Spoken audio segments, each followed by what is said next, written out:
moi, il y a 2 points qui sont importants. Le premier, c'est que les moyens sont là.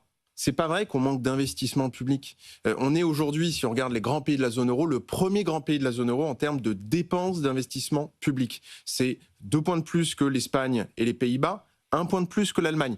Donc pour moi, la question pour un résultat incroyable, hein. Pardon, j'y viens.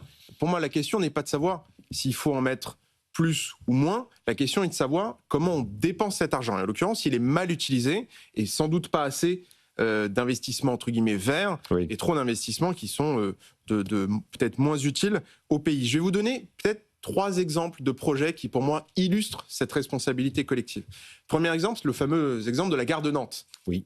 Vous l'avez vu, inauguré en 2020. Cité abondamment sur ce plateau la semaine dernière. Bon, pardon pour la redite, mais 3 années de travaux, 132 millions d'euros d'argent public. C'est pour ça que je disais qu'on manque pas de moyens. La question, c'est de savoir comment on les utilise. Et qui aujourd'hui est un dôme de chaleur. Il fait 3 degrés de plus dans la gare par rapport à l'extérieur de la gare. Deuxième exemple, l'hôpital de Saint-Lô, qui a été rénové au moment du Ségur de la Santé. Mais à l'époque, certains ont jugé qu'il n'était pas utile de prévoir la climatisation parce que, je cite les réactions de l'époque et des débats qui ont pu avoir lieu, y compris au sein de l'État ou entre l'État et les collectivités, parce que, je cite, les canicules sont rares. Troisième exemple, la place de la République à Paris.